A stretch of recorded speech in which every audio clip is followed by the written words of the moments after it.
tertúlia. Meu boa tarde aí para todos e todas. Hoje é 12 de janeiro de 2012, sábado.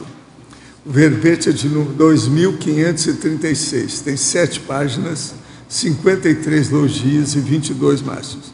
Eu chamo a atenção que a divisão do detalhismo tem 16 máximos. O tema é glocalização analítica. A especialidade é analiticologia. Quem redigiu o verbete com muita intensidade de pesquisa foi o professor Renzo, que está aí, muito bem acompanhado. É isso? Definição.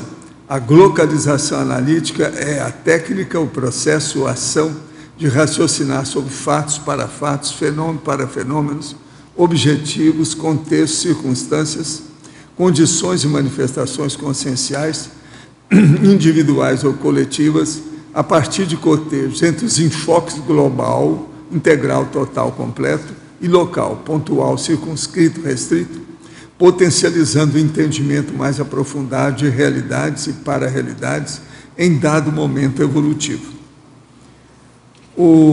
A eliminação dos bagulhos pensênicos, o descarte das sucatas pensênicas, o alargamento da bitola pensênica, a expansão do escopo pensênico, a autopensenização polifásica, promovendo extrapolações neopensênicas. Agora, a auto-organização pensênica, proporcionando a homeostasia holossomática. As cogitações analíticas globais dos aspectos pontuais. A maximização da análise local pela visão global. O exame meticuloso superando observações elementares. A sofisticação mental ultrapassando as injunções simplistas das visões de mundo corriqueiras. A análise interconsciencial para além de idiosincrasias intrafísicas. Quer dizer, a etnia, o gênero, a aparência, o nível de instrução formal, a profissão, a condição socioeconômica, a origem geográfica, a faixa etária. Agora, eu li apenas as primeiras linhas, tem mais de 20 linhas aí, a fatologia. A integração dos autopotenciais mentais somáticos, visando a recuperação de cons magnos. Os extrapolacionismos parapsíquicos, o descontingenciamento autocognitivo intrafísico, liberando as potencialidades paracognitivas ainda irrealizadas. A parapolimatia interassistencial como requinte necessário à produção de obras-primas mega-gescônicas. A semiologia da verponogenia sopesada pelos mega-autodiscernimentos multidimensionais teátricos. Agora, na argumentologia, nós temos o tópico da caracterologia, com 18 exemplos ilustrativos de fatos para fatos, fenômenos para fenômenos, contextos, circunstâncias, condições ou manifestações conscienciais, pontuais, individuais ou coletivas, os quais, a partir da glocalização analítica, possibilitam ilações sobre implicações mais amplas. São 18 exemplos, vale a pena ver. E tem o tópico da consequenciologia, com 8 ismos associados à inteligência evolutiva, que vale a pena também observar. Na remissiologia de 15 verbetes, nós destacamos 5. Abordagem macro-micro, ádito ideativo cosmovisiológico, amplificador da consciencialidade, dinâmica das complexidades e omniconfluência analítica. Frase enfática. A técnica da glocalização analítica auxilia a expansão gradual da hiperacuidade cosmovisiológica, objetivando a vivência teática da euristicologia multidimensional rumo ao complexo. Você admite a possibilidade de realizar análises glocalizadas no dia a dia? Como avalia o impacto desta prática na qualificação da própria atuação sobre a realidade multidimensional? A bibliografia tem uma fonte e a webgrafia tem 2 fontes. Agora, a mega-análise com João Paulo são 20 itens. Abordagem, perspectiva, entendimento, omniquestionamento, mundividência. Mega abrangência, mega compreensibilidade, mental somaticidade, hiperacuidade, autocognição, autorreflexão, atomização, interpretação, investigação, sistematização. Analíticologia, cosmovisiologia, neosinapsologia, holopesquisologia e pensenologia. O verbete hoje do dicionário é aquisiciologia, o argumento é exemplificativológico. Ele é apenas uma página e pouquinho sobre o assunto. Agora, questionamento. Quando era jovem, com 15, 16 anos, muitas vezes acordei durante a noite e no escuro completo do quarto, através de uma luz meio fosca, conseguia ver todo o quarto, estante, mesa, objeto. O que significa isso? Não, a pessoa às vezes consegue ver. Por um pouquinho de luz, quando ela acalma o processo do problema da retina e do fundo do olho, ela enxerga. Isso aí é muito fácil. Você fica no lugar que tem bastante luz. E depois você entra no seu quarto e apaga a luz toda. De cara você não vai ver que tem luz em parte nenhuma. Daí a pouco você vai começar a ver. Se entra uma luz em alguma fresta, qualquer coisa, você vê. Isso é próprio do olho. Isso ainda não quer dizer nada, em matéria de clarividência. O que o senhor já pensou sobre a homossexualidade? Como compreende uma relação desse tipo no processo evolutivo? Eu compreendo que é uma antifisiologia. A pessoa vai contra as funções do corpo. Não é o ideal para ninguém. Então, pensa nisso. Agora, cada um tem liberdade de fazer, tem o direito de escolher aquilo que faz com o corpo. Tem gente até que suicida com o próprio corpo, quer dizer, se mata. Então, cada um faz aquilo que quer com o corpo. A gente tem que respeitar. Mas agora tem que lembrar que é um processo antifisiológico. O corpo não foi feito para a homossexualidade, não.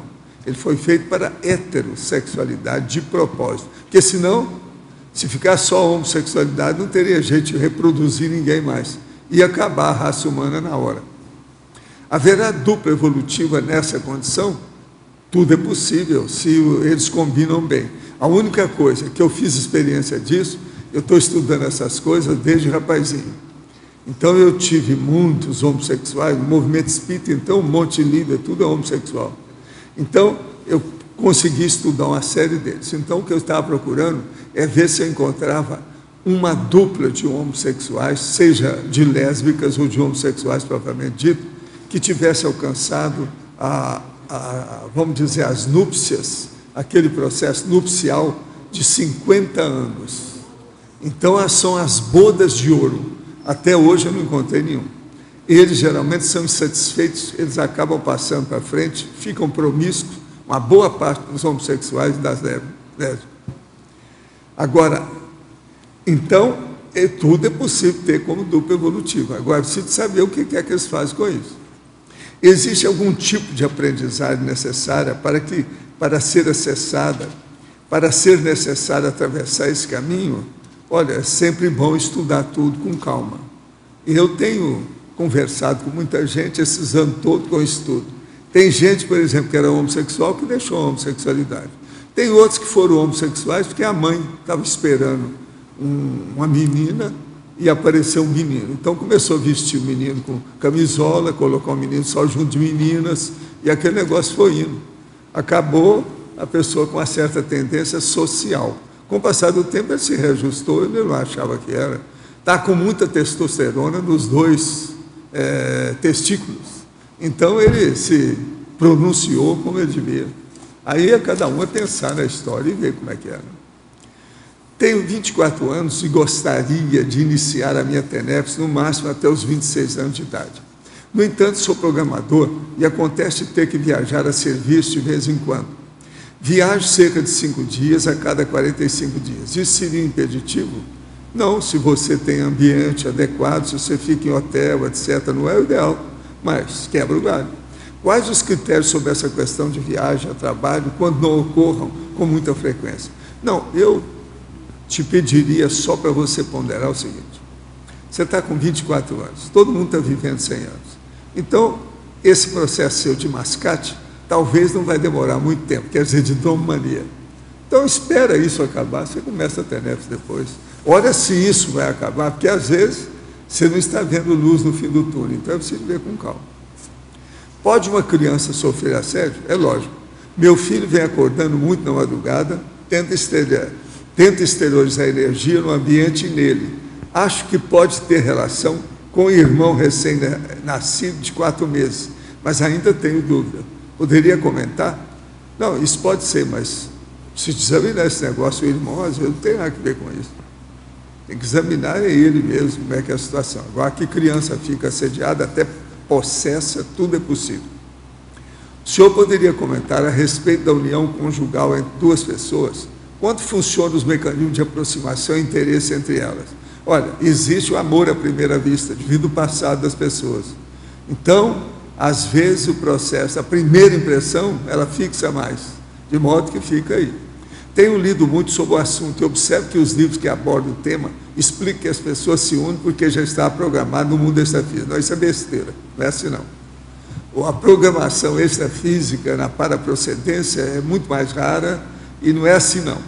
A coisa é devagar com andor. Mas às vezes tem.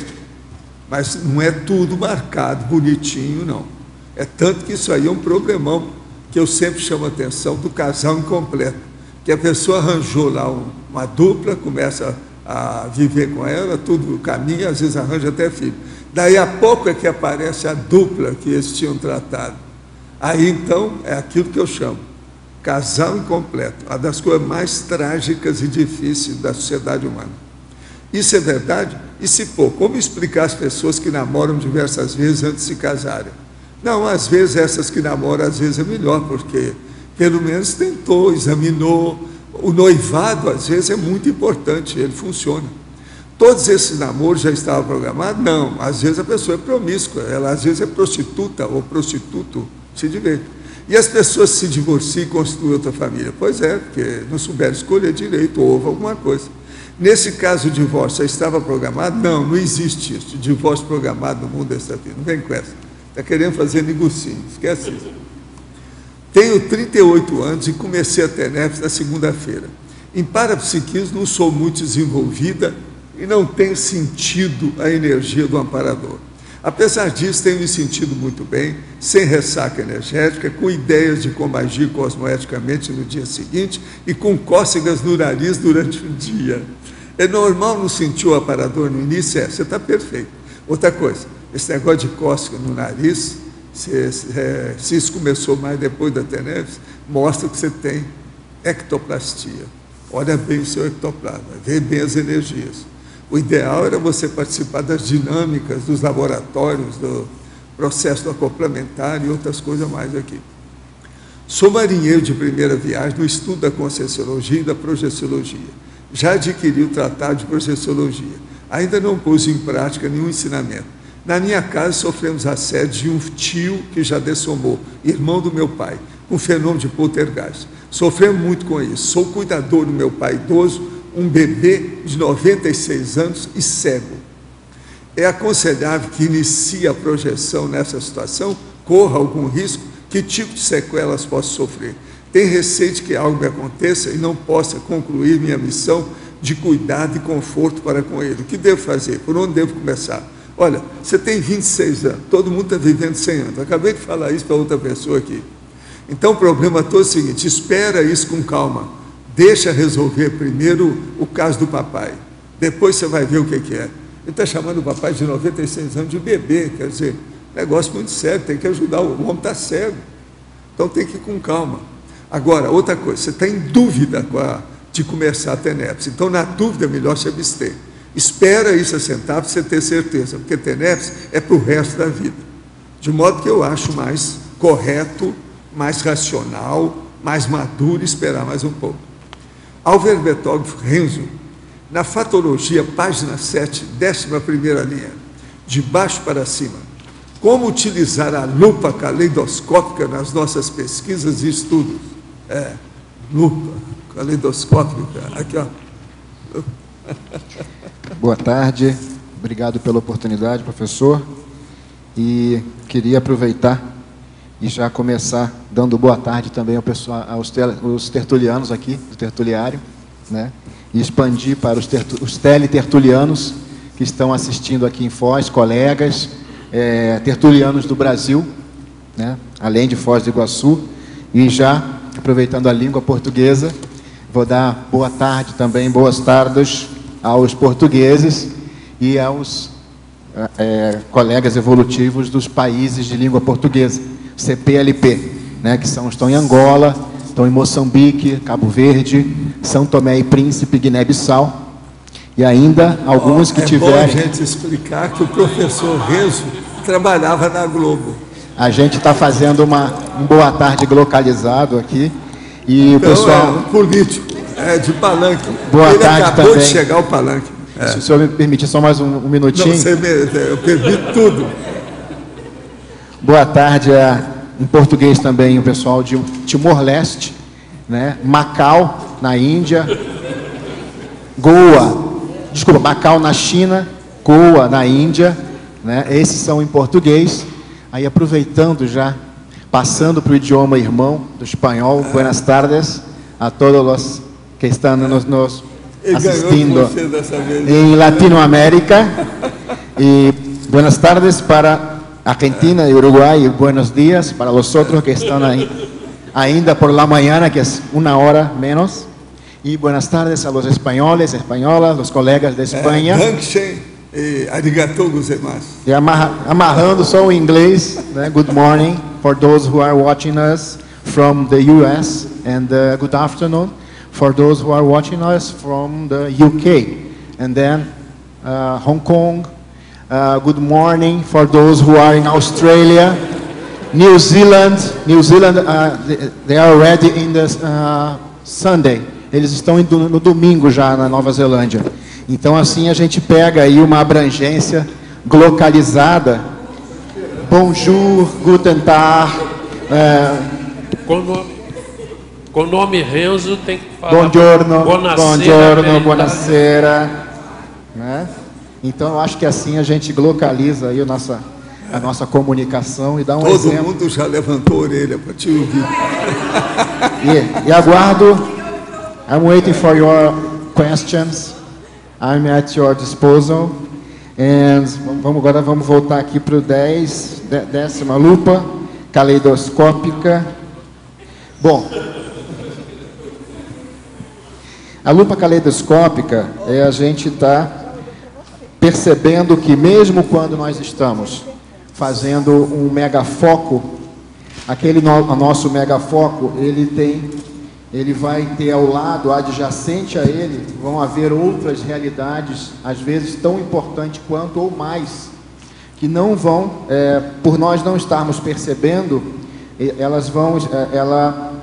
elas existem. Então essa lupa caleidoscópica seriam vários megafocos simultâneos, no meu entendimento. Não sei se alguém gostaria de contribuir. Eu vejo assim, a gente está prestando atenção em vários micrótomos, vários aspectos bem pontuais que estão ocorrendo na intrafisicalidade ou na extrafisicalidade ao mesmo tempo. Na parafatologia, página 7, terceira linha. De que modo podemos otimizar o descontingenciamento autocognitivo intrafísico, liberando as potencialidades paracognitivas ainda irrealizadas? Bom, primeiro é a gente admitir que por mais que a gente aprenda, sempre vai haver o que aprender, né? A gente não ter essa arrogância, esse orgulho de porque nós conquistamos um diploma intrafísico em determinada área, que aquilo ali nós já atingimos os píncaros de um determinado conhecimento. Quer dizer, ainda falta muito. Então esse descontingenciamento nesse sentido intrafísico tem a ver com essa questão da gente perceber que sempre há mais para aprender, e a questão também da gente perceber que tipo de contingenciamento, que tipo de condicionamento nós passamos na infância, na escola, na família, que está travando, está dificultando, está impedindo que a gente libere, receba esses megacons, que ainda estão por vir. Sempre há mais para aprender, dependendo dessa nossa antena. Se a gente está com a antena totalmente aberta, se a nossa TV a cabo mental somática já está com os 400 canais aí ligados, então a gente tem que destampar o mental soma para a gente poder receber aí mensagens, insights, informações de amparadores e a gente começar a vislumbrar o que é a pancognição e daí por diante. Na tecnologia, página 8, segunda linha. Como funciona a técnica da circularidade em cadência e ritmo sustentável? Eu vejo assim, essa circularidade é você tratar de um tema a partir de diversas abordagens numa espiral, né? Você vai aprofundando aquela temática, escolhe um tema de pesquisa. Agora, isso tem que ser de maneira ponderada. Não adianta a gente querer, em um dia, criar uma tese de doutorado. Isso vai demorar. Existe um período de assimilação cognitiva que a gente precisa, o sono, aquelas eurecas do sono. Então, você vai, dentro de um ritmo sustentável, tantas horas por dia, para mim, não me atrapalha, não me estressa. Então, eu vou acumulando aquela pesquisa, aquele achado, aquele aprofundamento, de maneira cadenciada e sustentável, em que eu possa auferir, adquirir esse conhecimento em determinado prazo. Eu vejo por aí. Em Fatologia, página 7, quarta linha, de baixo para cima. As convergências verponológicas expandidoras da autocognição. O verbetógrafo poderia ampliar um pouco mais e, se possível, apontar algum exemplo de convergência que considerou marcante para a expansão da sua autocognição? Sim. Por exemplo, a verponda teática, teoria e prática. Isso aí foi bastante marcante para mim, né? A gente que tem uma tendência mais teoricona, de adquirir muita informação e não aplicar.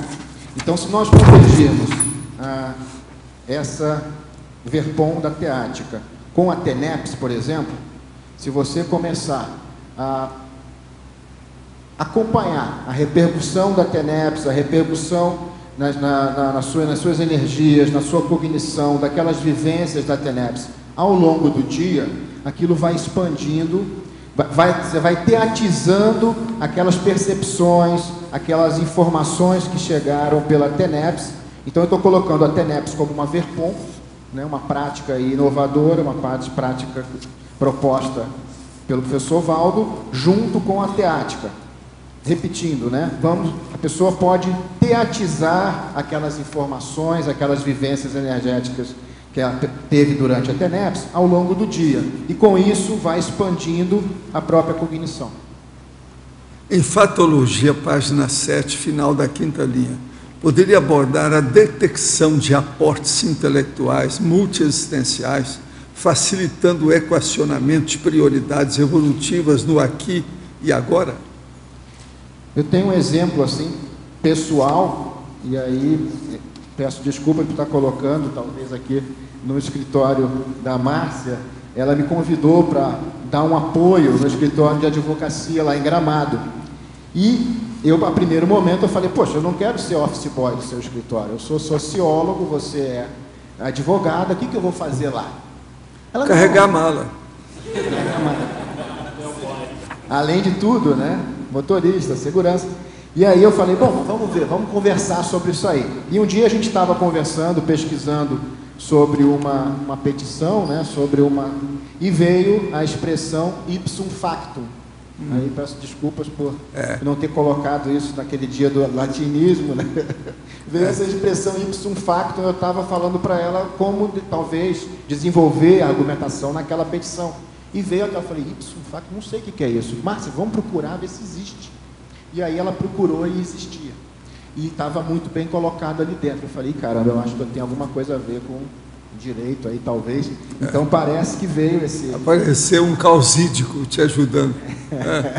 Um rábulo aí primitivo, mas foi, né? Então eu vejo isso como um exemplo desse aporte intelectual multiexistencial. Eu devo ter trabalhado com alguma coisa de direito no passado, que ajudou com que eu me decidisse a apoiá-la no escritório. Então, nós ficamos juntos. Uma coisa é um fato, o advogado fala muito, porque ele é obrigado a falar, é a sua cara. Agora aqui, no verbete do BAC, página 25, em adendum, gostaria que abordasse o item paracerebrologia. Aqui eu digo o seguinte: em tempo algum como agora, enfrentamos tanto desafio de expansão consciencial por meio das prioridades evolutivas evidentes e à mão imperdíveis. Vale o alto esforço das autorreflexões a respeito. Os fatos e parafatos estão aí, à frente, inarredáveis. Acabou a hora de tergiversar. Empreguemos os paracérebros. Quer dizer, nós estamos vivendo a hora certa, a coisa para fazer, o horário, a hora, a situação, o holopensene, tudo para nós trabalharmos agora. De modo que não devemos deixar para amanhã. Não deixe para daqui um minuto aquilo que você pode fazer nesse instante. O amparador pode aparecer ou ter sido índio ou uma índia, como entender sua influência energética e holopensene. Ele pode ser amparado, o amparador pode ser de todo tipo, qualquer coisa, uma pessoa que já viveu daquele jeito. Então ele pode ter sido índio, sim, africano, uma índia, indígena, tudo isso é possível. Agora, entender a influência, geralmente quando aparece um índio, ele é mais xamã, então ele tem mais influência com o processo da natureza. Olha bem como é que é isso, esse problema da natureza e das forças da natureza. Uma coisa que você devia estudar é a lignina, para ver o processo da ectoplasmia a partir das plantas. Tenho contato com a conscienciologia há pouco mais de um mês. No caso do verbete de intermissivista obnubilado, parece ter sido escrito para mim. Sou fumante e não consigo largar o vício. Não tenho mais relacionamento, me escondendo na solidão. Terei férias entre 15 e 30 de janeiro, quer dizer, daqui 3 dias, né? Como faço para começar a estudar mais a fundo a conscienciologia e obter ajuda?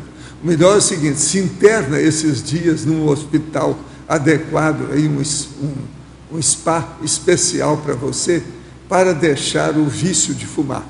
Isso vai te ajudar e vai te dar força para você combater o resto e se abrir para a sociedade humana que você pertence. Então, aproveita esses 15 dias, é uma boa. Agora, ó, eu queria falar com vocês, primeiro aqui, para a minha amiga Adriana, que eu recebi aí o material, e nós vamos trabalhar com as energias nesse sentido, tá certo? Adriana, lá de Dois Córregos, tá ok? Muito obrigado por tudo e vamos agir com o processo.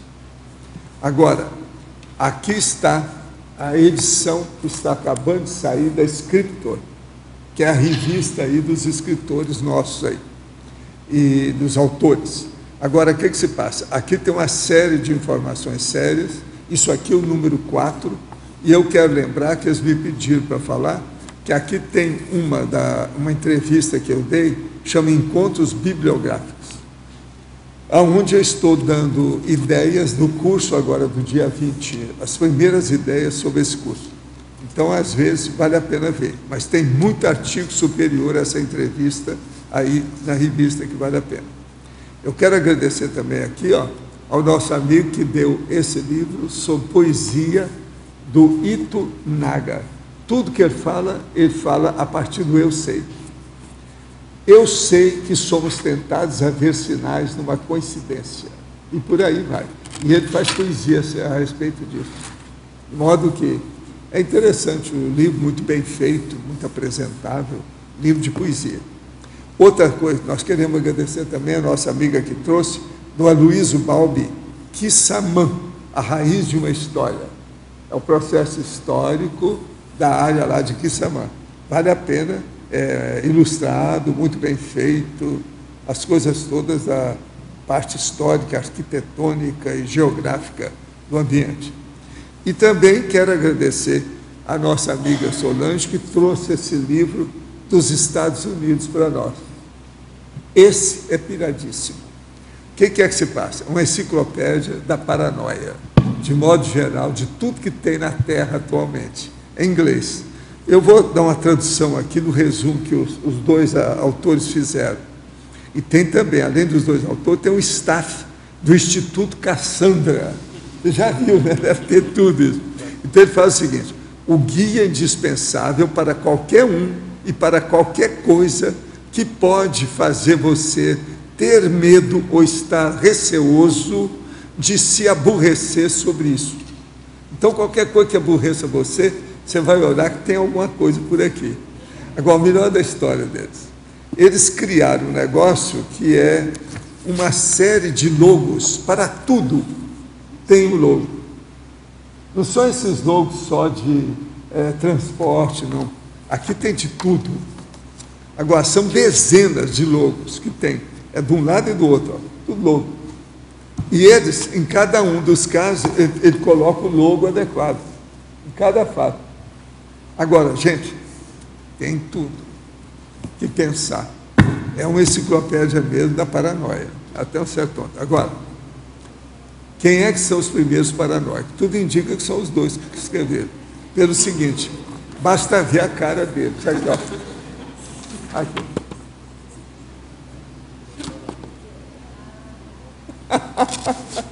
Isso tudo é para vender, né? Eles fazem esses livros, acho que mais é para vender. Agora, o livro é interessante pelo seguinte: ele dá muita ideia avançada de fatos que às vezes você esqueceu. Vale a pena ver, o negócio é sério. Agora, gente, eu entrego o professor Renzo a você, cuidado com ele, hein? Ele não faz assim para falar, não. Ele vai falando. É o primeiro verbete. Parabéns, primeiro verbete. Obrigado. Agora, aqui na pensenologia, a quarta linha, agilidade na troca de bloco pensênico. Ia dar uma geral. Por exemplo, você começa a falar comigo, aí eu fico pensando em Itália, italiano, arlindário. Eu tenho que sair disso, porque senão a gente vai ficar, né? Eu vou querer falar italiano contigo. Então a gente... Então, agilidade na troca de bloco pensênico, eu confesso que eu também sou jejuno, sou iniciante.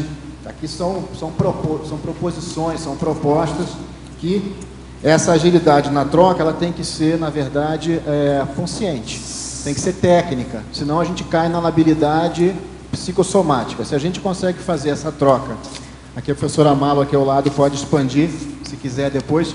Se a gente faz essa troca de bloco pensênico de maneira mental somática, consciente, a gente vai atingindo outra aqui tem a ver com agilidade, né? Vai atingindo uma agilidade mental somática adequada para chegar na taquirritmia no longo prazo. E na página 7, fatologia, terceira linha, a motivação de cunho mental somático, dinamizando a divisão da atenção. É para fazer aqui um contraponto com a questão do entusiasmo, né? Então a motivação mental somática é o que vai dar a energia suficiente para a gente poder trabalhar com dois assuntos ao mesmo tempo, prestar atenção em dois contextos ao mesmo tempo. Isso é preciso ter a noção da importância e do ganho evolutivo que nós teremos com a aquisição dessa habilidade. Então, por isso que eu estou chamando a atenção para a motivação mental somática. Tante grazie. Renzo. Prego. Olá, Marilza. Tudo bom? Tudo. Realmente o verbete está bem interessante. Parabéns. Obrigado. Em paradoxologia, eu queria que você preenchesse essas lacunas aí, que falasse um pouco sobre o último paradoxo. O paradoxo evolutivo de quanto mais se preencher as próprias lacunas cognitivas, mais se vislumbra a dimensão incognoscível. Iniciando lá com Sócrates, né, na antiga Grécia, só sei que nada sei. Então a gente vai, quanto mais, por exemplo, mais conhecimento conscienciológico nós temos, mais a gente vai percebendo a profundidade das especialidades e os desdobramentos intrafísico, multiexistencial, holossomático, e isso vai gerando, né, se abre um universo que ele é inesgotável de conhecimento. Tem uma frase do professor Valdo, quando a gente vai estudar sobre o paracérebro, que ele diz que evoluir é preencher lacunas. Eu não sei se você tirou esse... É do professor Valdo, esse paradoxo é do professor Valdo, sim. É dele, né? Preencher lacunas e, ao mesmo tempo, você vai criando as bases, né? Para novas visões, ampliando e percebendo o quanto ainda a gente tem para caminhar. Foi muito bem colocado. E manter a ponderação, a tranquilidade, que isso não gere ansiedade. Porque quando você percebe que nunca vai dar conta de entender tudo, ou um tamanho muito grande de conhecimento do cosmos, você se coloca no lugar adequado e percebe que o trabalho mental somático ele é infindo e ele precisa ser gradual e ponderado. Né? Eu ia fazer a pergunta que o Arlindo fez, né? A agilidade na troca de bloco pensênico. Fica à vontade. Não, mas eu pensei o seguinte, disso é que ser o início do taquipsiquismo, né? Perfeito. Essa agilidade, esse desenvolvimento, né? Pensênico em mudar uma coisa interessante é a gente ter a disciplina de fazer um autopensenograma e começar a perceber que tipo de ideias aparecem mais e ver se aquelas ideias elas são sadias, são positivas, estão coerentes, estão coerentes. Se não, o ideal já é fazer um exercício para estar saindo delas o mais conscientemente possível e o mais rapidamente possível. Muito bom. Parabéns, obrigado, viu? Obrigado. Tchau. Renzo, aqui na sua frente. Parabéns pelo verbete, realmente está bem completo, bem profundo. Na parafatologia, por favor, na página 7, você pode comentar a última frase? Você foi logo na mais difícil, Pedro. Puxa. A eumatia omnipesquisológica, embasando a partilha dos saberes rumo à consecução da maxi proex grupal policármica, é essa? Da parafatologia. Perdão, desculpa. Perdão. Mas pode comentar essa também. É mais difícil. Já que você levantou a bola, já chuta para o gol, hein? Eu me compliquei sozinho, rapaz. Veja bem. Vamos começar pelo que você perguntou primeiro, então? Tá bom. A semiologia da verponogenia sopesada pelo mega autodiscernimento multidimensional teático. Eu deveria passar a bola ao professor Valdo. Isso aqui foi um vislumbre, né? Não sei até que ponto poderia achar que foi um extrapolacionismo, mas aí em termos do significado das palavras, talvez eu consiga aprofundar um pouco. Né? Semiologia é o estudo dos signos, a gente entender o que está compondo aquela realidade. Né? Verponogenia, pelo que eu entendo, é a produção de verpons, né? A produtividade verponológica. Então, entender o que está por detrás, que signos essas verpons, que elementos da realidade essas verpões estão explicando. E aí ela fica sopesada em comparação pelo mega autodiscernimento multidimensional teático. Então aí entra, para mim, ainda é mateologia, é óbvio, mas a gente faz o nosso nível de entendimento da verpom, traduzindo, né, ela está dependente, ela é condicionada por esse nosso discernimento multidimensional, pelo nível de teática que nós temos em termos multidimensionais.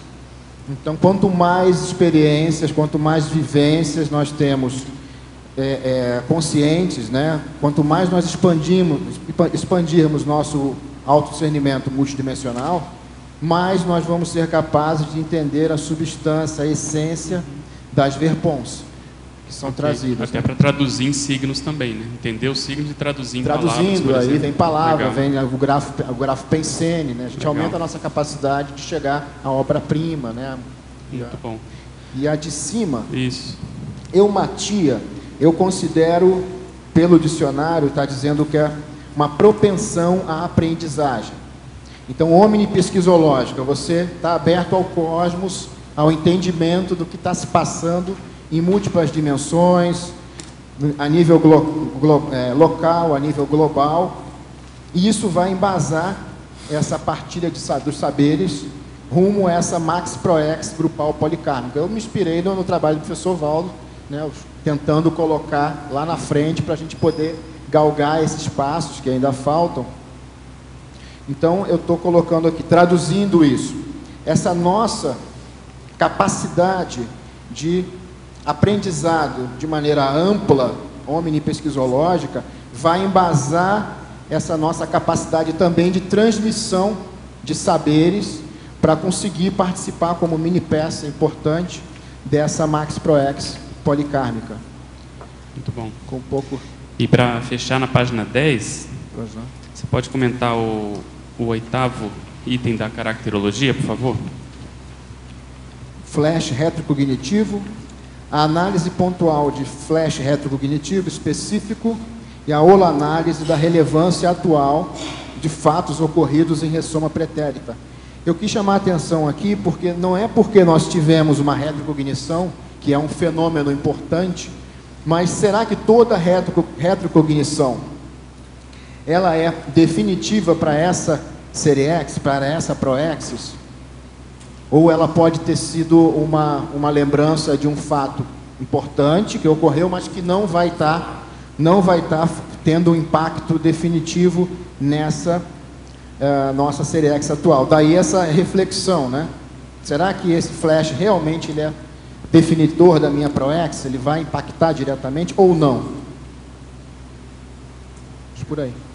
Renzo. Oi. Olá. Eu gostaria que você comentasse para a gente sobre o termo, né, grocalização. Quando você viu esse termo pela primeira vez, como é que é isso? Essa história é interessante porque eu estava morando no Rio de Janeiro e eu tive um insight que a minha Proex estava em inglês. Eu falei, poxa, eu não falo inglês, como é que minha Proex vai estar em inglês? Te vira, né? O doutor te vira aí do LOS. E eu fui para a Inglaterra, fazendo um curso lá, apareceu essa expressão glocal, que é a junção, né, de global e local, é a integração do local no global e vice-versa. E eu comecei a buscar entender mais, e para mim essa foi a senha da minha Proex, a questão de a gente conseguir expandir o nosso entendimento da realidade a partir do cotejo entre essas duas possibilidades cognitivas que nós temos, né? O local aqui e o global. E aí, a glocalização, ela é um termo que é bastante usado na língua inglesa, na área de ciências humanas, que está chegando aqui no Brasil, na língua portuguesa, aos poucos. E a diferença para a globalização, em síntese, é a inserção das especificidades locais nesse âmbito global, que ela sempre existe, né? É difícil haver uma coisa apenas global, existe sempre uma especificidade local. Essa eu estou fazendo uma síntese do termo. Deu para... Renzo, a minha pergunta tem bastante a ver com isso que você falou agora para a Adriana. A pergunta é o seguinte, dentro da definologia, quando você colocou que faz essa técnica da globalização analítica, vamos pegar aqui a terceira linha, a partir de cotejos entre os enfoques globais e local. Eu queria, assim, de uma maneira, você falou de maneira teórica, de uma maneira prática, como sair do analítico entrando no sintético de uma forma prática. Sim. Nessa situação. Eu posso trazer alguns exemplos, né? Que assim, a globalização, ela é uma pretensão antiga, né? Já desde o mundo helênico, do Império Romano, existia essa vontade, o próprio catolicismo, em seguida ao Império Romano, de chegar no espectro global do planetário, da planeta Terra, né? Do globo. Depois nós tivemos o Império Britânico também, que conseguiu alcançar diversas partes do globo, e para eles o Sol não se punha. Quer dizer, sempre havia, eles tinham essa forma de examinar a realidade a partir de diversas atuações ao redor do globo. Chegando depois Napoleão também, dependendo dele, ele gostaria de dominar o mundo existente, até chegar na intenção do Hitler. Então, assim, eu vou chegar na globalização. A globalização, então, ela já vem ocorrendo há séculos, né? E mais recentemente, com a queda da chamada Cortina de Ferro, em 89, caiu o Muro de Berlim. Em 91, a União Soviética se dissolveu. Com isso, abriu-se caminho para uma globalização do mercado capitalista. Não havia mais uma barreira. Então, o mercado se expandiu a nível global. Isso é uma abordagem comercial econômica da globalização, né? Então, a gente vê assim, os carros da Ford puderam ser vendidos em qualquer lugar. Aqui no Brasil, em 91, 92, a abertura dos mercados para os importados. Desde antes, a partir do final da Segunda Guerra Mundial, Hollywood também começou com uma estratégia de globalizar a cultura americana, né, a partir de um ponto lá em Los Angeles. Então, assim, em consequência, crises econômicas tornaram-se globais, né, a 23, depois agora recentemente. Os transportes aéreos de 2 décadas para cá ficaram muito facilitados, isso também é um aspecto da globalização. E a comunicação, a grande revolução foi a emergência da internet. Então, a gente está aqui agora transmitindo.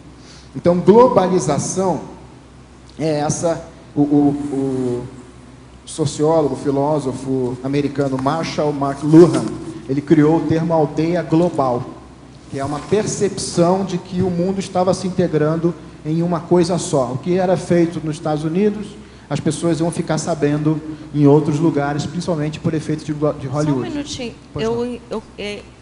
Lógico, ótimo até que você repita isso aí. Mas o que eu perguntei foi como sair do analítico, de uma análise analítica, e entrar no sintético, por exemplo, sair de uma análise global, de todas as situações que você especificou, e, por exemplo, você foi para uma cidade, digamos assim, Foz do Iguaçu, né? Como você localizou toda essa análise, tendo um foco sintético dentro dessa situação? Exatamente, Rosa, você chegou no ponto que é o fulcro da localização. Então, eu dei um cenário inicial da globalização. Quando surge o termo localização, exatamente essa síntese. Mas as pessoas sentiram isso. Mas dentro dessa história de globalização, global, mundo, onde é que eu entro? Onde é que entra a minha cidade?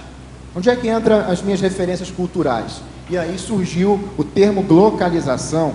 Ele surgiu num artigo de economistas japoneses na Harvard Business Review. É uma revista americana da área de economia, que eles falaram sobre técnicas agrícolas genéricas que eram adaptadas às várias regiões do Japão. E eles criaram um termo para isso que foi traduzido posteriormente como localização. Quer dizer, existem linhas. Outro exemplo, o McDonald's. A gente sabe que na Índia não há hambúrguer de carne. O hambúrguer lá é de frango, porque a questão cultural, étnica da Índia não permite que você coloque um hambúrguer de carne, de boi, da vaca, que é sagrada, nos outdoors. Então, assim, onde é que entra a síntese? A síntese é essa participação, é essa especificidade que as empresas, no primeiro momento, dando o exemplo comercial que a gente conhece bem, elas foram obrigadas a adaptar seus produtos a questões pontuais. Para poderem permanecer no mercado, tiveram que adaptar seus produtos para cada localidade.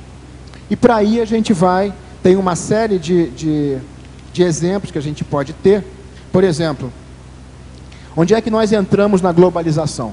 Quando você está lá na rede social, no Facebook, você faz uma postagem, faz um post, você está entrando numa rede que, em geral, é global. Por mais que você não tenha amigos de outros países, amigos dos seus amigos podem estar em outros países. Aquela informação que você postou vai aparecer em outros países. Então, isso aí já começa a ser a sua síntese dentro desse processo de globalização. O que nós estamos deixando globalizando, né, a partir do nosso local? Começou a... Então, quer dizer, quando você fala nessa análise de fenômenos globais, elas são mais utilizadas dentro desses termos econômicos, de uma visão global de mundo. Mas poderia ser também essa técnica ser utilizada dentro de uma linguagem específica, de passagem do analítico para o sintético? Digamos assim, na comunicação, em qualquer outra área também? Com certeza. Essa é a minha... Eu estou tentando fazer uma transposição desse conceito de glocalização, que é feito mais para a área comercial, para a nossa questão da elaboração do pensamento. Eu estou tentando fazer isso. Isso é a minha síntese desse conceito. Sei. Eu estou trazendo isso para a enciclopédia e tentando entender a glocalização, até que ponto isso pode nos ajudar a elaborar o pensamento de maneira mais ampla e sair do nosso mundinho, né? Até que ponto eu trazendo a questão do consumo, só para terminar e dar um exemplo. Consumo consciente. Quando a gente está comprando ali naqueles camelôs ali do centro da Avenida Brasil, qual é o impacto dessa compra num aspecto mais global? Se esse produto ele é produzido por jovens, crianças ou pessoas em trabalho semi-escravo em Taiwan, que é uma colônia da China, quando a gente compra aquele produto importado, chinês, contrabandeado, pirata, nós estamos reforçando a condição de semi-escravidão lá do outro lado do mundo. Então, isso é um exemplo prático. Tá bom, obrigada. Desculpa aí Professor Valdo, aqui no dicionário, ali no argumentário, o senhor poderia ampliar a intermissiologia? Cabe a intermissivista, homem ou mulher, tirar o máximo proveito dessa oportunidade ímpar que vivemos hoje na Terra, dinamizando a concepção das programações existenciais, que é a PROEX, com a aplicação de todos os recursos cosmoéticos de comunicação que dispomos, que é a era da comunicação global, que está mexendo aí um pouco com a globalização que ele falou. Pois é. Coincidiu aí hoje. Pois é.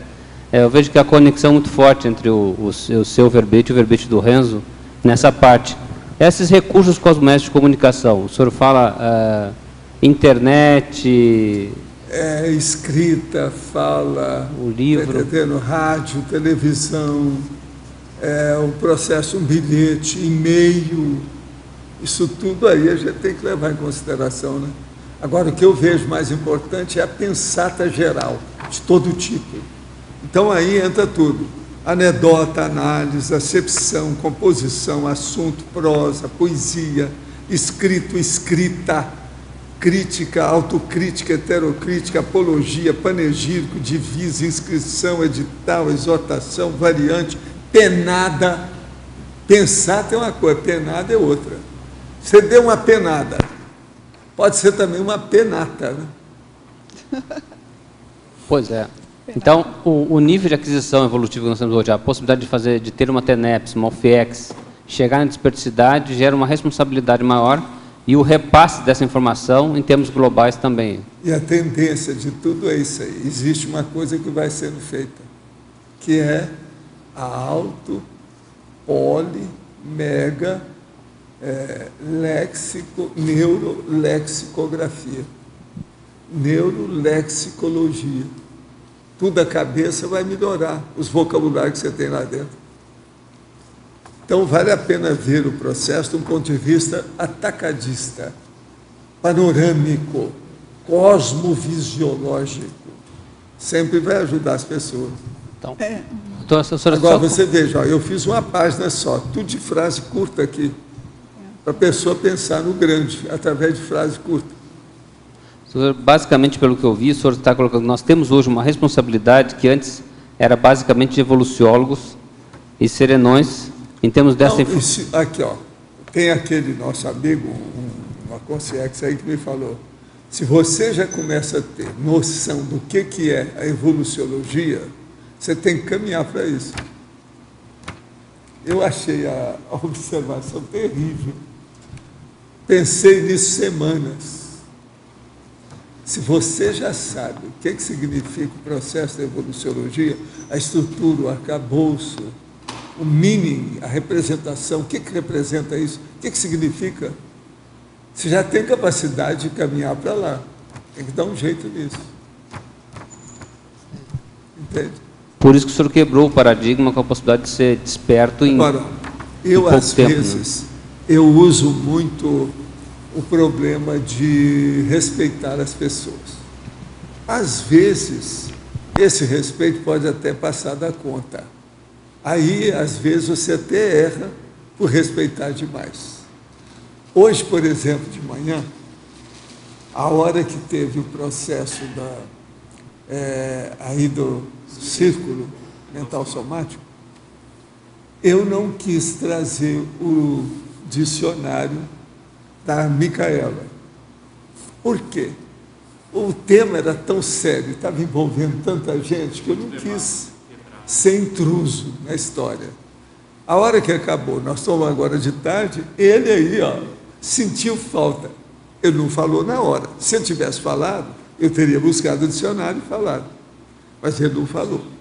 Agora, outra coisa. A hora que acabou o círculo e começou o nosso processo da mini tertúlia, a última hora, entre 10 e 11 horas, o Loche tinha me dado 4 perguntas para fazer. Mas eu senti que o povo estava querendo perguntar alguma coisa do negócio que estava mal parado. Eu falei assim, eu não vou tocar no assunto. Então, você veja, isso tudo foi a respeito. Eu não sei se eu errei hoje nessas 2 coisas. Agora, falei com o Loche, amanhã você traz as 4 de hoje, que eu já tenho, e mais 4 que a gente fala as 8 perguntas que tem na mini tertúlia. E no próximo sábado, eu levo o livro da Micaela para falar, porque nada disso nós vamos perder.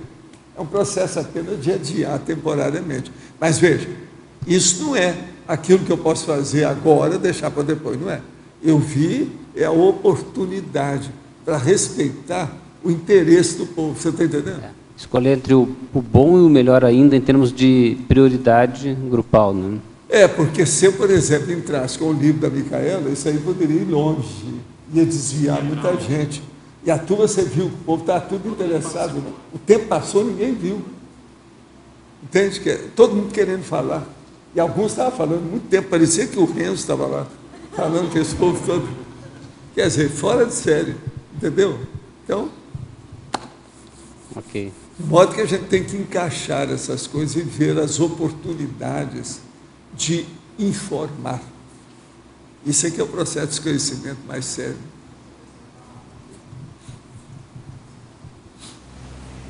Eu queria que o senhor falasse sobre a multidimensionologia do verbete. Como aconteceu isso? Isso ficou restrita, essa escala que o senhor colocou aqui, ficou restrita durante um bom tempo? Tais conquistas eram acessíveis anteriormente apenas a escasso número de evoluciólogos e raros serenões. Por exemplo, vivenciando em silêncio as TENEPs multiexistenciais, as OFIEX multiexistenciais e as autoesperticidades multiexistenciais, de acordo com as autorreciclagens em alto nível dos ciclos multiexistenciais pessoais, os CMPs, das atividades dos grupos evolutivos avançados. Então, você veja, tudo isso já existiu antes. TENEPs, OFIEX e autoesperticidade. Mas eram pessoas isoladas, de maneira esporádica, quase sempre evoluciólogos e serenaus. A maioria, tudo nesse nível. Agora, chegou a hora de mudar a Terra, o nível melhorou. Hoje em dia, por exemplo, ainda tem guerra, tem uma porção de processo bélico, mas o povo já está mais desperto, já estão ponderando mais as coisas, o nível de informação cresceu. Então, eles determinaram lá de cima para a gente popularizar essa condição que estava muito intramuros, muito de bastidores, muito apenas de uma acanhada minoria. Então, foi aí que apareceu o processo da conscienciologia, da Reusbeck, dos cursos intermissivos, e etc, etc. E, com uma coisa terrível, a transmigraciologia surgiu a partir do momento que eles expandiram o processo evolutivo com que passaram. É por isso. Mas sempre existiu. E é isso que nós estamos querendo fazer. Agora é um processo de aquisição, que é aqui, aquisiciologia. É o problema da aquisição da pessoa. Sim. Renzo. Muito bom, muito bom. Obrigada. Oi. Na página 7, Fatologia, 4ª linha, você trouxe a desobnubilação do intelecto quanto aos aspectos adjacentes, secundários, acessórios ou contíguos aos fatos cotidianos. Você poderia comentar um pouco mais, por favor? Posso, por exemplo, a gente está ali indo para o trabalho, ou nós estamos no trabalho, ou nós estamos fazendo nossa refeição, e temos aquele foco, né? E o que está acontecendo extrafisicamente? O que está acontecendo com aquela pessoa que nós temos um link que está em outro local? O que nós estamos fazendo com a nossa elaboração pensênica durante aquele momento? Então, assim, a gente está sempre percebendo que existem outros níveis de realidade acontecendo em paralelo aos fatos cotidianos. E a gente começa a se abrir para entender sincronicidades, né?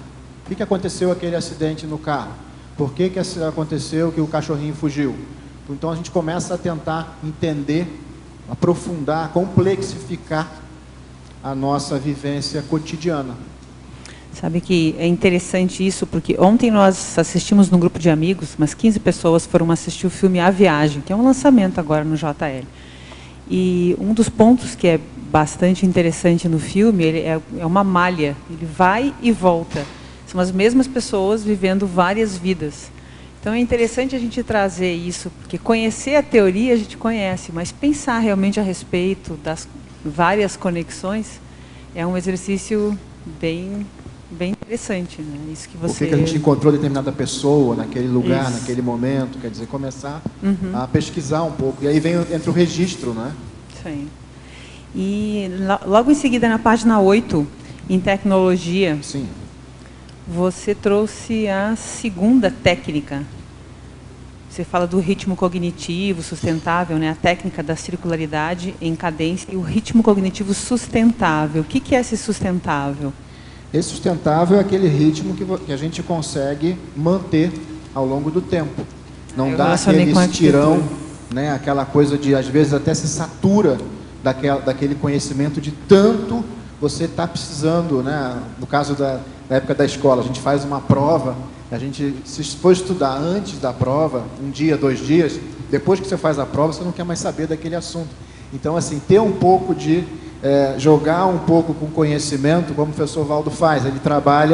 Ele vai trabalhando em diversas iniciativas prioritárias e isso, de alguma maneira, vai gerando a sustentabilidade do trabalho. Não sei se eu estou falando besteira, mas eu vejo que a sustentabilidade ela é importante para a gente poder ampliar e aprofundar a nossa cognição. Claro. E tem a questão da ONG, né? Que eu acho que o seu trabalho na ONG começou a partir desse conceito. Pode falar um pouquinho? Foi. Essa questão da ONG local, a gente percebeu que na questão educacional, se os estudantes, né, começarem a perceber, a interagir com estudantes de países diferentes, de realidades diferentes, de contextos diferentes, ele começa a relativizar e a entender melhor a própria realidade. Começa a ampliar. Então, a Glocal é você começar a ter comunicações que hoje em dia ela se dá de maneira aleatória, né, pelo Facebook, não há um foco. A proposta educacional sempre precisa ter um foco, né? Então, se houver intercâmbios a partir de um foco específico de desenvolvimento mental somático, desenvolvimento de referências éticas, se começar a haver uma troca, você começa a enxergar melhor a sua realidade e aí se auto-educa ou se auto-reeduca, fazendo uma dialética com o que a escola está passando. Então, um pouco é por aí, a gente criar alternativas de comunicação entre escolas de cidades diferentes, países diferentes, para que a educação ela possa se dar cada vez mais em âmbito local, e não apenas fechada, circunscrita àquela pequena realidade ali, de onde ela está inserida. Utilizando, nesse caso, naturalmente, a internet, né, como fonte, como ponte entre... Utilizando a internet de maneira focada. Isso tem que haver uma orientação, não é apenas vamos falar com gente de outro, não. A partir de uma produção. Né, alguma coisa que seja útil a todos. Né? Isso. Renzo, há pouco você fez um analogismo que eu achei bem interessante entre a globalização analítica, a questão do local e do global, com a análise e síntese. Mas eu vejo que na tua definição, você trabalha tanto global quanto local em termos de análise, né? Então, o fato de você fazer uma análise local não quer dizer que... O fato de você estar trabalhando localmente não quer dizer que você esteja fazendo uma síntese, você está fazendo uma análise. E aí eu queria que você fizesse esse exercício com a gente, aplicando no item 10 da página 10. Certo. Como é que você faz isso? Eu acho que isso é muito interessante. Você faz uma análise global e uma análise local, pontual, dos itens pontuais, restrito, e faz um cotejo entre os dois. Como é que um ajuda, né, o outro? A 10?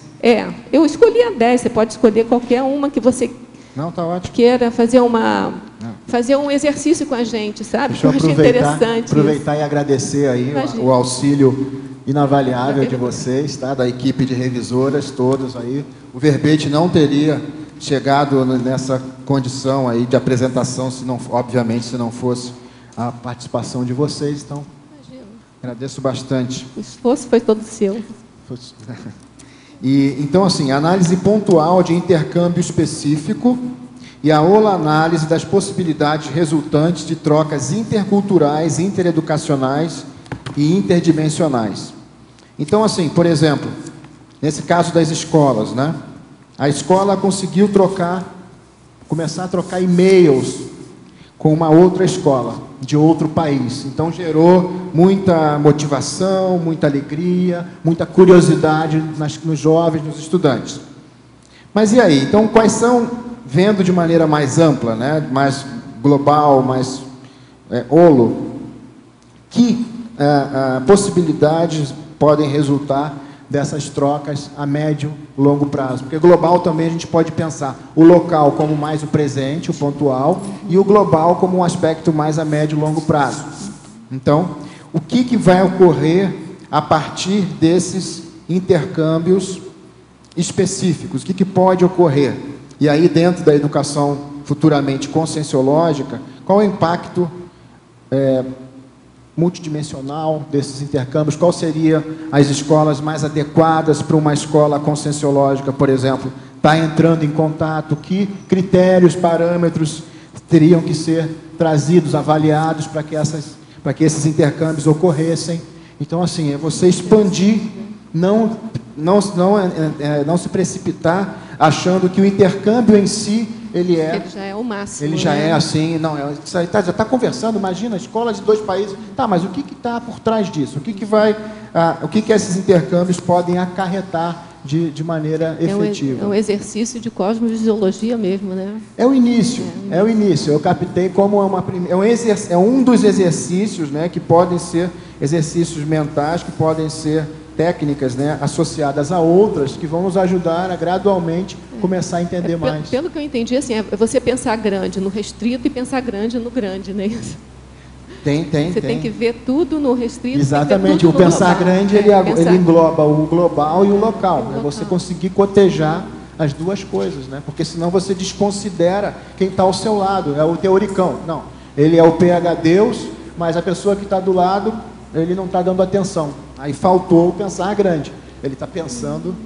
Tá bom. Obrigada, tá? Olha, parabéns aí pelo homenagem a você, eu vou ler alguma coisa do seu xará, o Renzo Tosi. Caramba. Sobre vamos dizer, adágio da época muito séria, você está entendendo? Do povo dos oráculos. Eu vou confiar. Isso é o oráculo. Espero que dessa vez... Eles devem esse oráculo em latim. Então, vou dar para você e vamos interpretar aqui com o Renzo, seu xará. O caso é o seguinte: ibis redibis no morrieres in bello. Não tem vírgula. E é assim que o oráculo deu. Então, cadê o Eucárdio? Ficou o negócio ambíguo. Nós vamos mostrar por que está ambíguo. Quer dizer, é o chamado discurso sibilino. Então, vamos ler aqui a situação. Vamos, então, pôr as vírgulas. Eu vou falar as vírgulas. Ibis, vírgula. Redibis, vírgula. No morrieres in bello.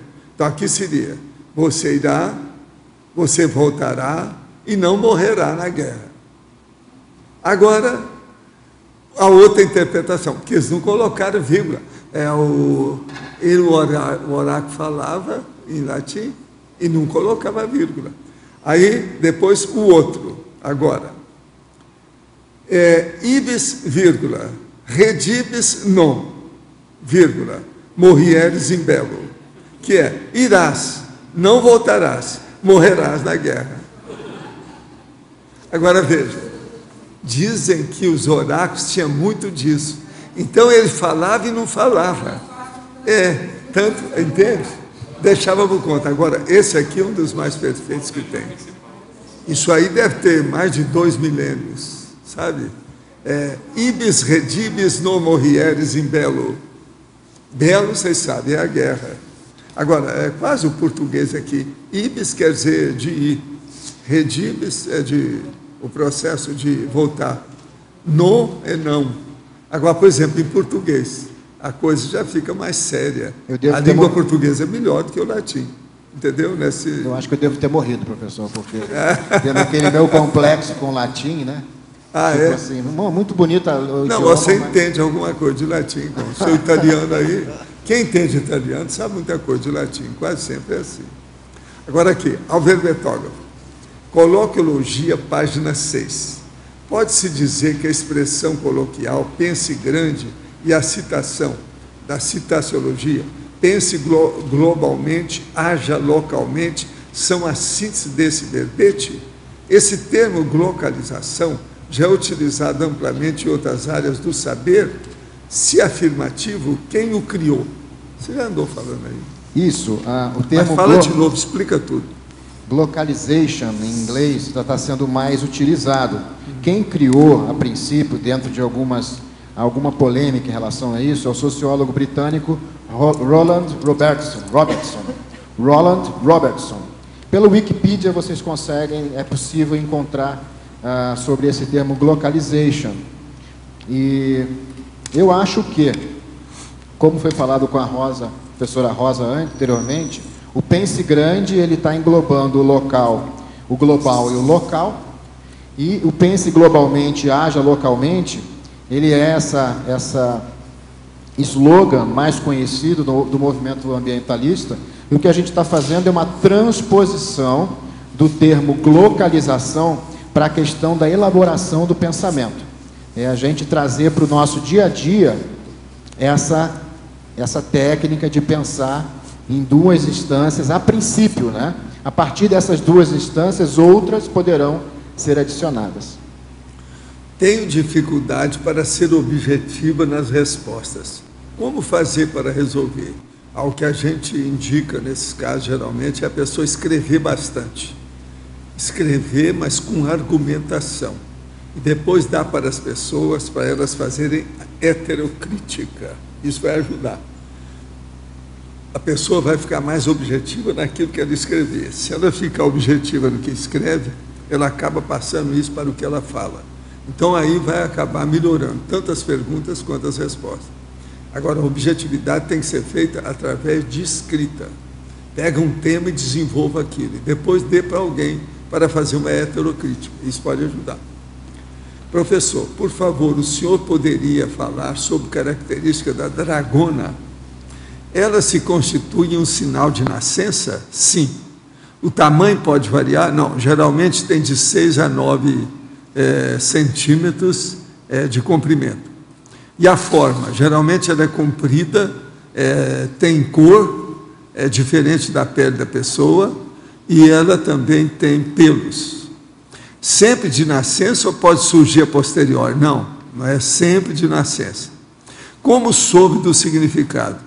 Através dos estudos meus aí, desde a antiguidade, esse negócio, do jeito que eu estou estudando aqui, os troços da antiguidade, com o Renzo, o outro Renzo, todos os Renzos que tem, os Lorenzos e etc., tudo que eu estou estudando, eu acabei um dia vendo a situação e examinando a coisa. Agora, no meu caso, existe um caso que foi muito sugestivo e impactante para mim, que foi uma pessoa que eu não conhecia, que eu estava numa livraria e que chegou, me cumprimentou e daí a minutos ela perguntou assim: eu posso ver seu ombro esquerdo?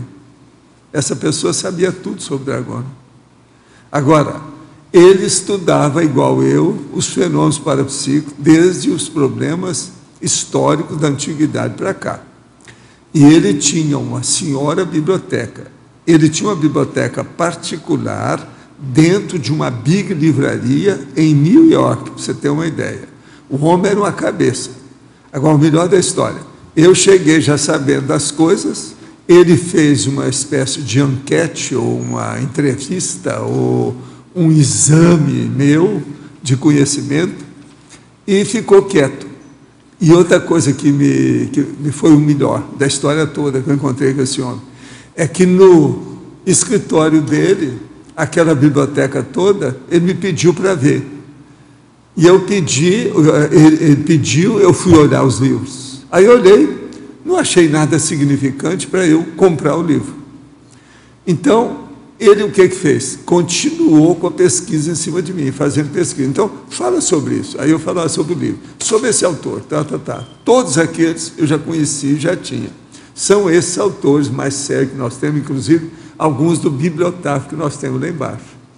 Agora, isso me deu muita força para examinar o processo da Dragona e ver que isso aí não é apenas um processo folclórico, ou apenas lendário, ou místico. Tem alguma coisa nisso. Agora, se você for começar a pensar, tem uma lógica nessa situação, a hora que você começa a ver o macrosoma e paramicrochip. Se eles são capazes de colocar coisa dentro, são capazes também de dar alteração na paragenética, que vai superar a genética e acaba aparecendo no corpo como um processo de birthmark, quer dizer, marca de nascimento. Então, isso tudo, a partir disso, a gente vê que é um processo para pesquisar.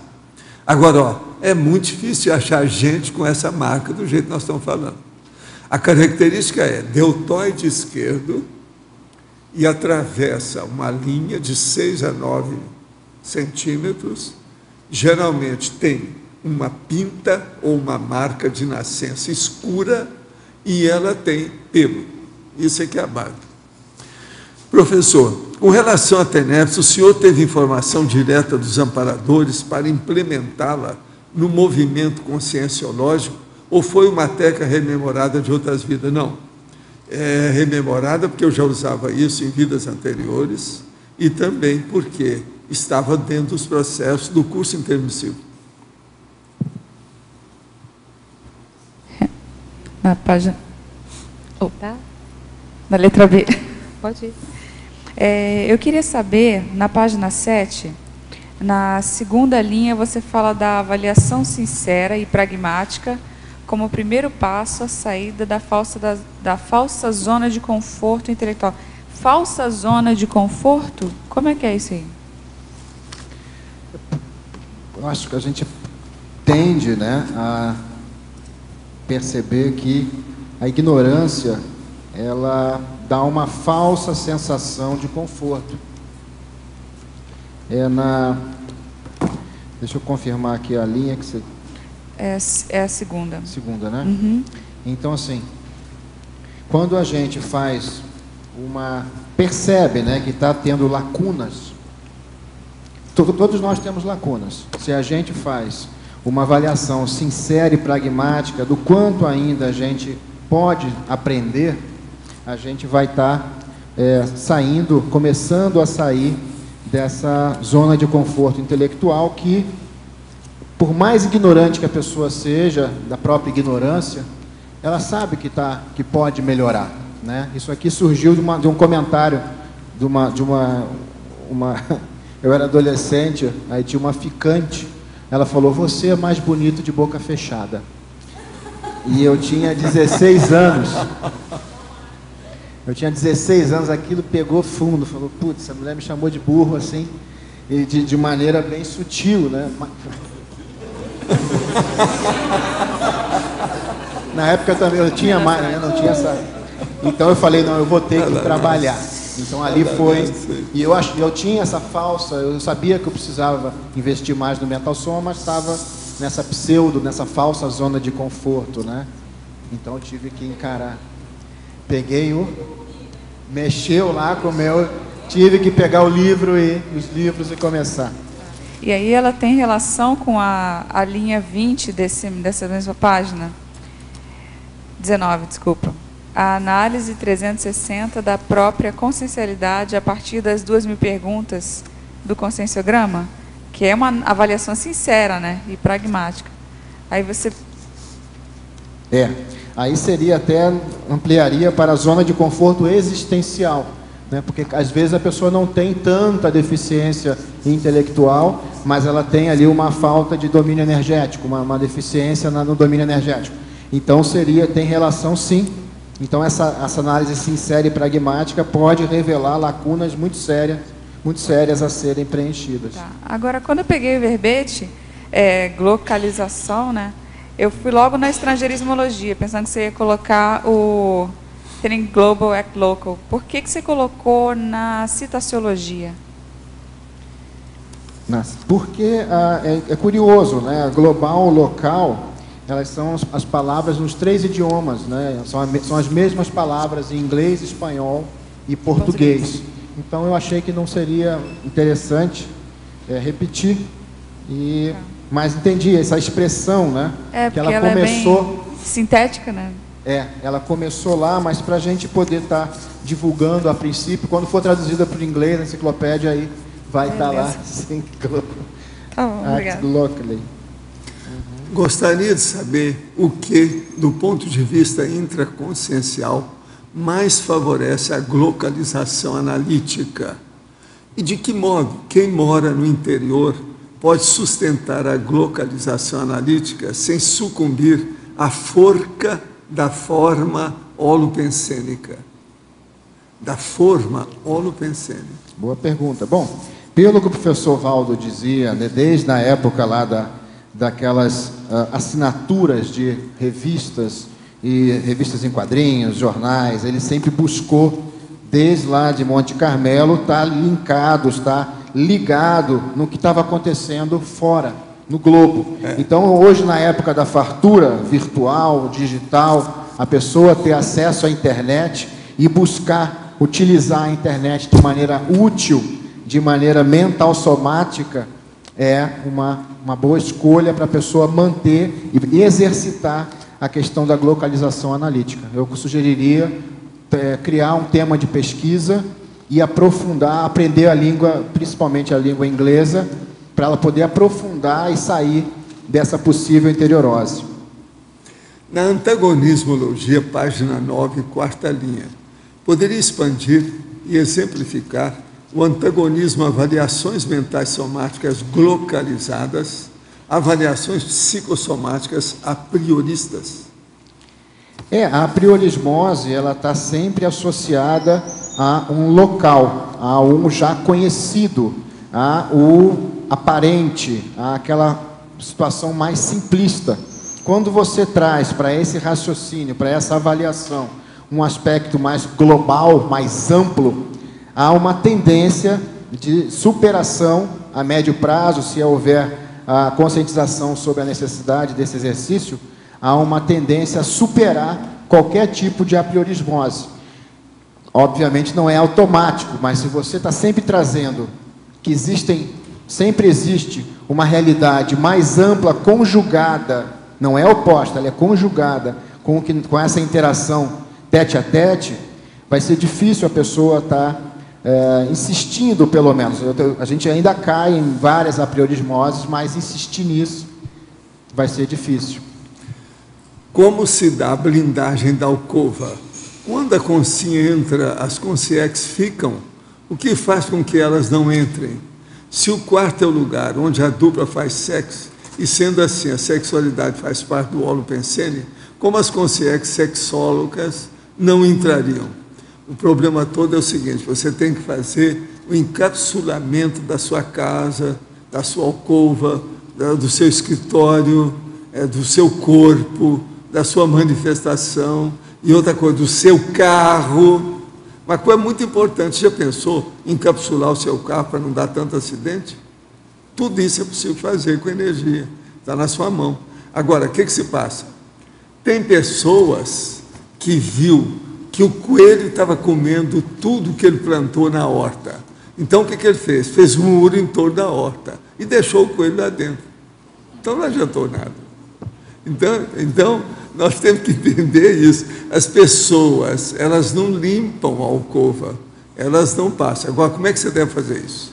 Você vai sair e começar a exteriorizar a energia e rodar assim, ó, na alcova, no quarto, por todo lado, exteriorizando a energia, até você ver que você vai sentir dentro de você que como se tivesse aliviado o ambiente. Agora, outra coisa, antes disso, é bom você percorrer a sua alcova e ver se tem alguma coisa guardada em algum móvel, algum local que seja negativo. Por exemplo, uma arma de fogo, uma espada, alguma coisa nesse sentido assim, que seja negativo.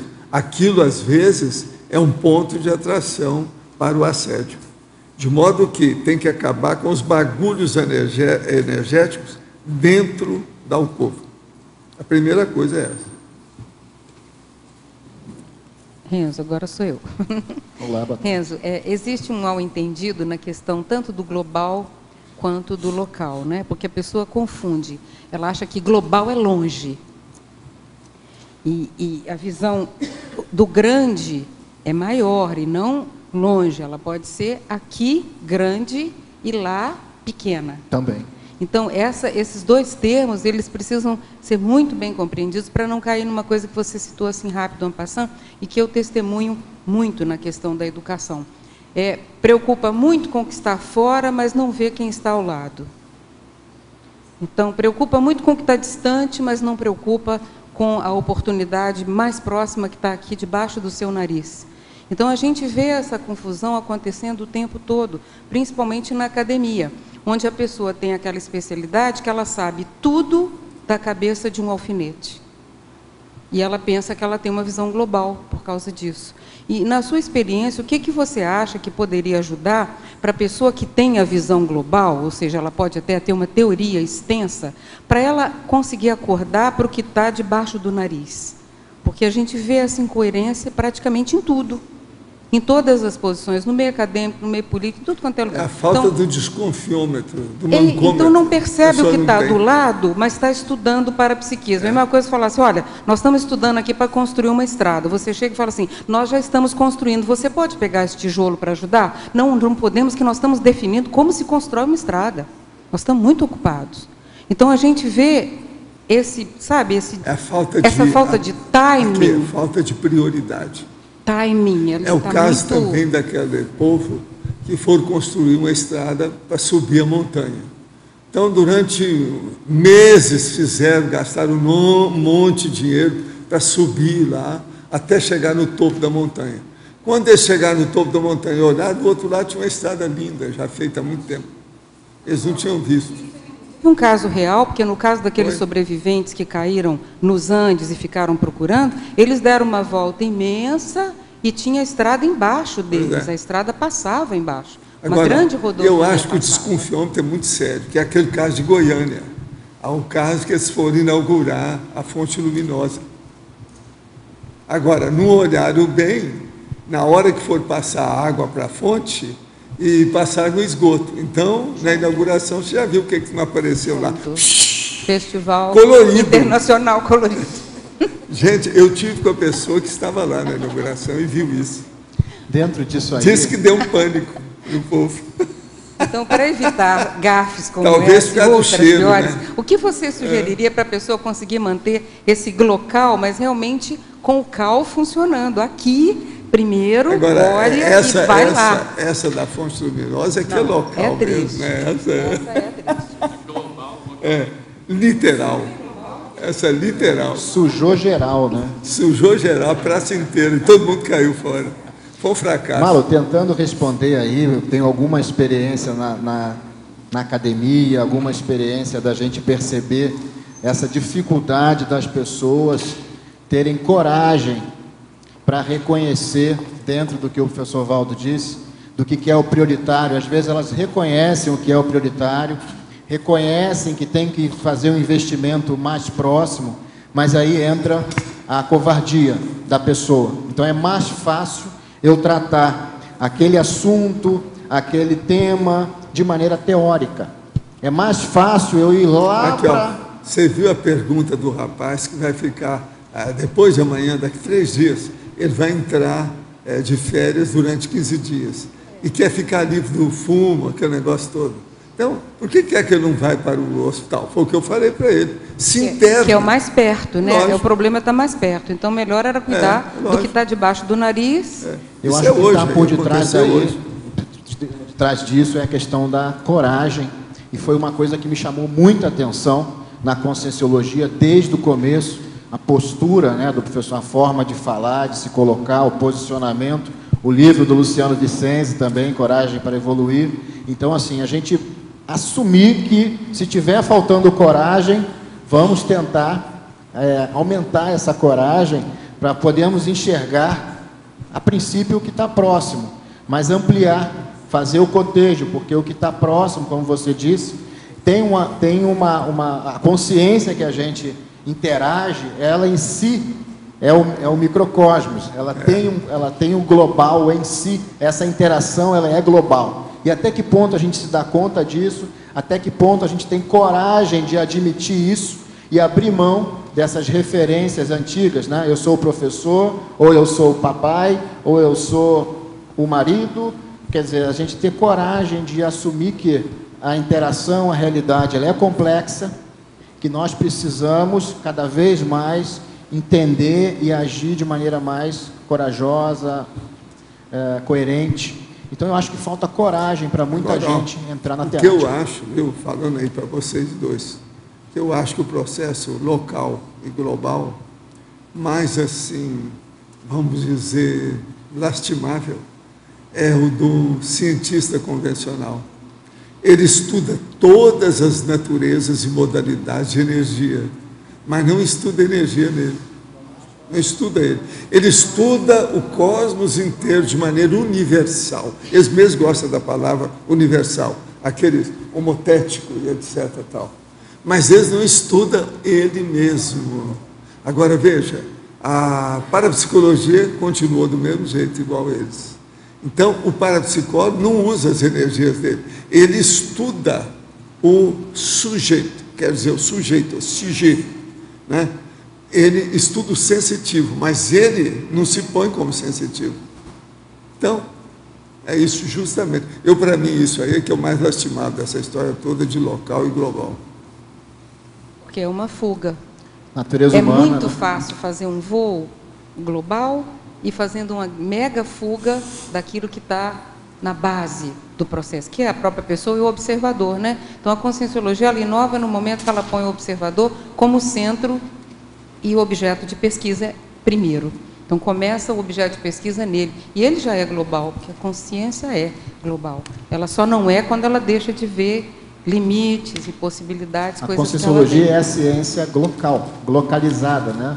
Fazendo aqui puxando a brasa para minha sardinha, quer dizer, que trabalha com o holossoma, com a multidimensionalidade. Quer dizer, é uma postura conscienciocêntrica. E entra também a sua consciencialidade. Renzo. Aqui a Rosa. Colocando nesse ângulo aí da educação, o Paulo Freire fez mais ou menos essa transposição, porque ele tinha um conhecimento global de como se encontrava a educação na França, outros países, porque ele era uma pessoa conhecedora da educação, e, no entanto, trouxe a educação para os canteiros de obra, né? Ele fez uma transposição e o homem, o operário, dentro do seu micro-universo, começou a entender a globalização do momento, que não se chamava globalização, a partir da sua própria, do seu próprio conhecimento, né? Ele acho que foi o pioneiro nesse sentido, né? Tem duas coisas interessantes. Uma delas é a noção de palavra geradora.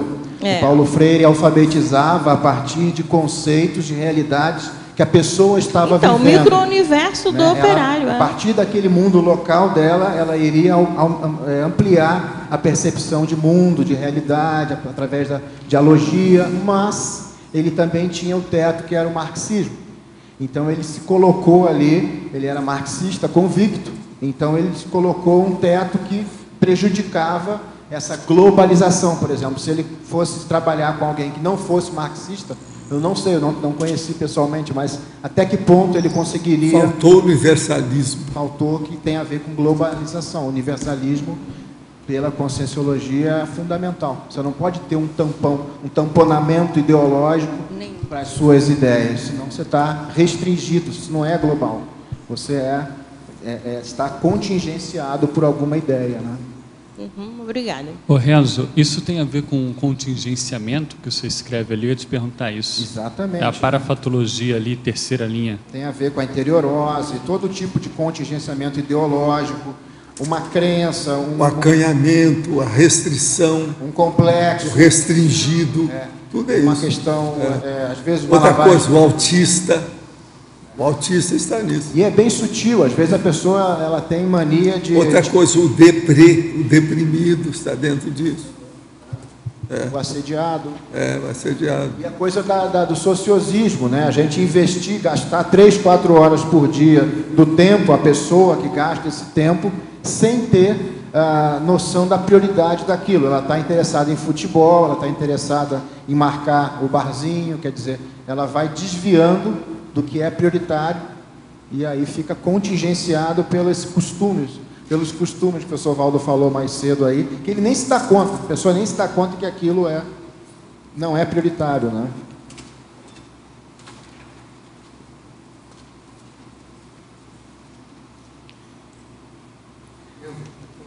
Pode não. Na página 9, você fala na elencologia, na segunda linha, sobre a consciência especializada em logística intelectual. O que é exatamente? Nós estamos olhando aqui para ela, né? Estamos olhando para o professor Valdo. O professor Valdo fala sobre isso, né? A logística, a administração dos papéis, estratégias administrativa. A questão também como ela é intelectual, ela é a busca de ferramentas, que a localização analítica é uma delas. Estratégia, né? Dos papéis, dos documentos, aqui um monte que eu faço todo dia. A gente ter uma rotina de pensamento que inclua essas técnicas, né? Então, que é o trabalho manual do operário intelectual. Aqui, ó. Todo dia eu carrego um monte de papéis, eu trago e levo, tudo isso. Isso aí é o problema da parte operária do intelectual, não tem outro jeito. A logística intelectual seria a pancognição. Você trabalhar com diversas... Tudo isso aí de vocês, todos esses laptops, isso tudo faz parte do operariado de vocês. Vocês têm que carregar isso. Intelectual não tem jeito. Precisa da parte do operário. Agora, isso é muito importante porque exercita o cerebelo e mexe com a psicomotricidade. Então, a pessoa faz ginástica, ela não vai engordar tanto, já faz algum exercício.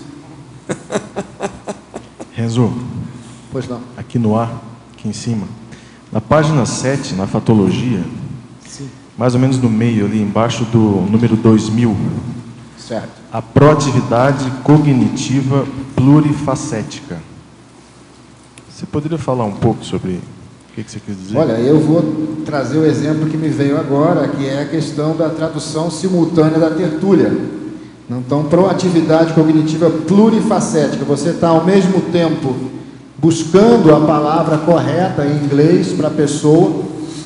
Você está, ao mesmo tempo que você está fazendo isso, você está tentando captar de maneira mais correta possível a informação que o professor Valdo ou outro verbetógrafo está passando. Você tem que sintetizar aquilo em um outro idioma.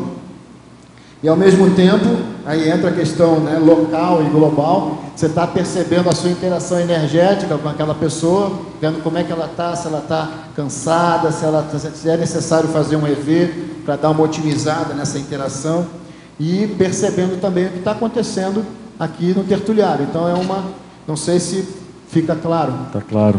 E um outro item aqui na sinergismologia, o primeiro, as sinergias atributivas intelectivas. Aí é você tentar utilizar, né, 2 atributos intelectuais ao mesmo tempo. Então, você usar a atenção dividida, que é a gente conseguir, no meu entendimento, prestar atenção em duas circunstâncias ao mesmo tempo, né? Ou em duas ideias, e aplicar sobre isso a localização analítica. Então, você está percebendo aqui, ao mesmo tempo, o que está sendo passado, por exemplo, pelo professor Valdo, você está tendo um insight, e em cima disso você faz um cotejo. O que tem, como eu posso ampliar a nível global? Como é que eu posso expandir isso? Por exemplo, vamos dar um exemplo, a transmissão da tertúlia, a tradução simultânea da tertúlia em inglês, né? Então a gente vai estar ao mesmo tempo pensando sobre isso agora. Se eu estivesse sendo traduzido em inglês, eu poderia estar pensando no que eu estou te falando na língua inglesa, qual seria a melhor palavra, a melhor ideia para que palavras eu escolheria para serem traduzidas em inglês que causariam o melhor impacto tarístico ao redor do planeta. Então, ao mesmo tempo que eu estou pensando, estou falando com você, eu estou pensando nisso, na tradução simultânea, e eu já vou em cima, pensando no globo, e ao mesmo tempo mantendo a interação contigo, né? Então, são dois atributos. TAC, né? É o início, né? A gente vai tentando, eu estou imaginando isso, fazer já é outra coisa. Renzo, na parafatologia, você fala sobre o paradoxo de ser importante sair da própria cultura a fim de entendê-la melhor. E depois, na fatologia, na 10ª linha, você fala sobre as excursões técnico-científicas internacionais e os intercâmbios culturais potencializando apreciações polissêmicas. Qual que é essa relação aí internacional?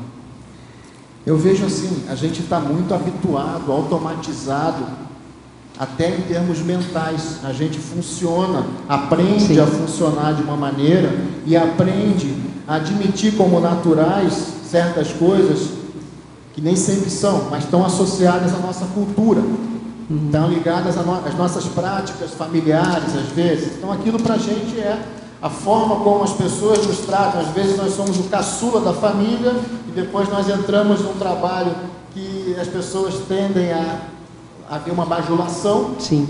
E quando você sai desse contexto, tecnicamente, deixa eu tentar me colocar numa outra situação para ver como é que eu vou me comportar.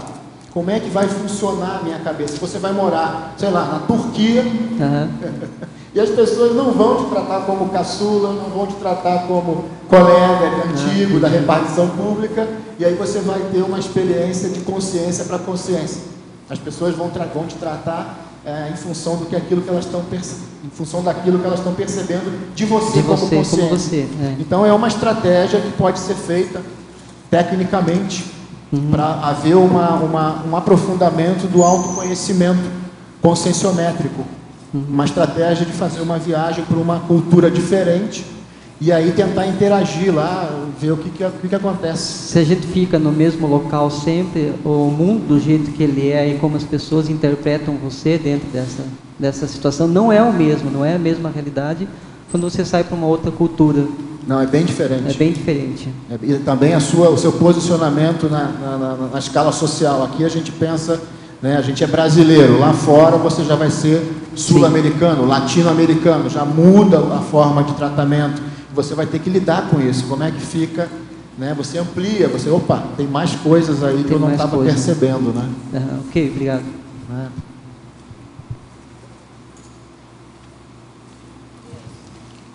Pois não, Rosa.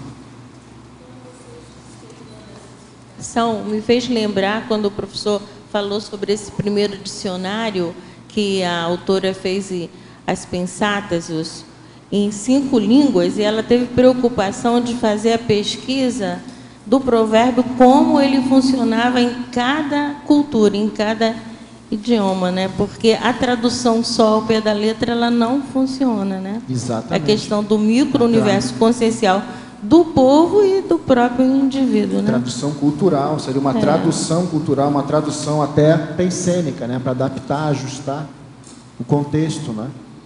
Isso é interessante, é um aprendizado bem interessante. Muito interessante. Obrigada. Agora, Renzo, você tem muita facilidade de expor as coisas. E agora a gente está vendo que você também tem facilidade para escrever. De modo que eu vou nomear oficialmente a nossa excelentíssima doutora, advogada e, vamos dizer, interventora, paradireitóloga, para orientar você para mais 50 verbetes por lá dentro, tá certo? Então, assim a gente responsabiliza vocês dois oficialmente, de modo público. Entende? 50. Obrigado, professor. Tá certo? Obrigado a todos. Muito bom.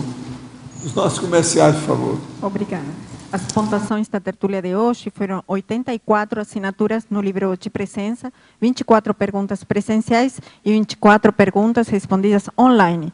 Hoje temos 5 recados. Alexandre, SP3, Tony, Autenticidade Consciencial, Professora Malu, Curso, Professor Valdo, Otto, Pai, Século XXI, e Márcio, Debate, SEAEC. E antes, os amigos da Enciclopédia. Boa tarde. Apenas lembrando que amanhã nós temos o sorteio mensal do programa Amigos, é um sorteio relativo a dezembro ainda, e os prêmios são excelentes, a gente convida então os amigos a acompanharem. Quem ainda quiser se inscrever, hoje dá tempo, ainda é possível se tornar amigo e entrar no sorteio, mas o mais importante mesmo é contribuir com a Enciclopédia da Conscienciologia e com todas as instâncias produtoras dessa Mega GESCOM, o Tertuliário, o Holocicloteca. O professor Renzo falava há pouco, né, do exemplo aqui do Tertuliário. Então, realmente, o amigo da Enciclopédia ele faz uma contribuição pontual, mas com uma consequência, uma reverberação global, imensa, né, universal. Então, convidamos todos a serem amigos. É muito fácil, você de fora, liga para 45, código de área, 35 25 26 52, ou pelo site www.enciclopediadaconscienciologia.org e se torne amigo hoje, ou ainda melhor, renove a sua inscrição ainda hoje. Obrigada. Boa tarde a todos e todas. Nós estamos aqui para convidá-los para participar do próximo ECP3, que ocorrerá aqui em Foz do Iguaçu. Será no dia 19, 20 e 21 de julho. A inscrição, o valor até abril é R$1.000, pode ser feito o pagamento em cheque ou cartão. Para solicitar a inscrição, a gente pede que seja enviado um e-mail para ecp3@acinvex.org. Nós estamos há 6 meses do evento e já temos 167 inscritos. A nossa meta são 700 alunos. É importante a gente ressaltar também que o ECP3 é um ambiente propício para ampliar, organizar, planificar o desenvolvimento da autopercepção das energias, da maturidade emocional e mental. Oportunidade também, né, para nós convidarmos parentes e amigos, já que o curso ele não tem pré-requisitos, para que possam também experimentar as energias favoráveis e renovações, superações pessoais, enfim. E uma outra questão importante, né, é uma grande oportunidade de nós ajudarmos na materialização de mais um campus da Conscienciologia. Nesse caso, o campus de Invexologia, porque todos os recursos do ECP3 serão integralmente aplicados na materialização da primeira etapa da implantação do campus da Acinvex. Obrigado. Boa tarde a todos. Estou aqui para divulgar o curso Autenticidade Consciencial, que vai acontecer aqui no SEAEC nos dias 26 e 27 de janeiro, que é sábado e domingo. O curso é todo embasado no livro Autenticidade Consciencial, e a nossa intenção é a gente criar um ambiente no curso de transparência, de glasnost, de autenticidade da pessoa com ela mesma, com os amparadores também. Nós faremos partes práticas de energia, e também através de dinâmicas do aluno com os demais alunos, de modo que a pessoa fale, se exponha, se desreprima, procure trabalhar a questão da autenticidade de uma forma geral. Ok? Todos estão convidados. As inscrições podem ser feitas pela recepção do SEAEC. Obrigado. Olá a todos. Dentro da Semana da Escrita, que começou ontem, nós gostaríamos de lembrar do curso avançado de Redação Conscienciológica com o professor Valdo Vieira, que vai ser no domingo próximo, dia 20, das 8 às 10h30 da manhã e depois das 13 horas às 15h30. Tem uma taxa simbólica de inscrição ali na secretaria, na recepção do SEAEC, no valor de R$30, para as pessoas que estiverem ainda pensando em fazer ou ainda não definiram a sua inscrição, procurar fazer isso. E na Semana da Escrita, amanhã já começa a imersão na escrita, que vai de 14 a 18, quer dizer, segunda a sexta-feira. Esse tem um investimento de R$200 e é o horário de 9 às 11h30 e 15 às 17h30. O lugar é no discernimento, para os nossos autorandos, para os interessados. Muitos autores estarão lá ajudando as pessoas a aprofundar mais esse trabalho com 2 campos conscienciográficos diários. Então, fica o convite para o curso do professor Valdo, que é só no domingo que vem, mas no curso que começa amanhã, a Semana da Imersão na Escrita, com esses objetivos, ok? Obrigada. Boa tarde a todos, tertulianos e teletertulianos. Em nome da Reaprendência, gostaria de convidá-los para o PAI Século XXI. O PAI é o Programa de Aceleração da Erudição, da Reaprendência, com foco principalmente naquelas pessoas interessadas em divulgar, disseminar as ideias da Conscienciologia, e no caso os docentes, os professores de Conscienciologia, mas também os alunos, os estudiosos, os conscienciólogos em geral, a fim de aprofundar as ideias da Conscienciologia. Esse PAI, agora no primeiro semestre de 2013, trabalhará com temas da atualidade. Então, serão algumas obras lidas, a exemplo da Introdução ao Pensamento Complexo, no caso, do Edgar Morin, cujo professor será o professor William, vai abordar a obra. Teremos também a Era das Máquinas Espirituais, temos o Novo Inconsciente, uma obra mais novedosa na área da psicologia, com o professor Rui Bueno, Modernidade Líquida, do Zygmunt Bauman, que é um filósofo aí mais de ponta, O Cérebro Nosso de Cada Dia, com o professor Malcolm, que tem um PhD na área, e muitas outras. Então, as inscrições podem ser feitas pela recepção do CAEC, no telefone também 3525-2652, repetindo, 3525-2652. As turmas são online e presenciais também, e estão todos convidados. Obrigado. Boa tarde a todos. Eu gostaria de convidá-los para o debate de amanhã no CAEC, os tradicionais debates. Então, amanhã às 15 horas, das 15 às 17, nós vamos ter o tema Administração Conscienciológica, né? Então, eu vou estar conduzindo aí o debate e gostaria de convidá-los para a gente poder aprofundar um pouco mais a relação da ciência e administração dentro do paradigma consciencial, dentro da gestão ou da maneira com que se faz, ou com as possibilidades que nós temos de trabalhar a administração dentro do contexto conscienciológico. Então, fica o convite, né? Amanhã, então, às 15 horas, aqui no anexo ao restaurante do CAEC. Administração Conscienciológica é o tema. Obrigado. O verbete da manhã é Inteligência Artificial, especialidade Tecnologia. Autor, professor Rômulo Silva. Obrigada e boa tarde a todos.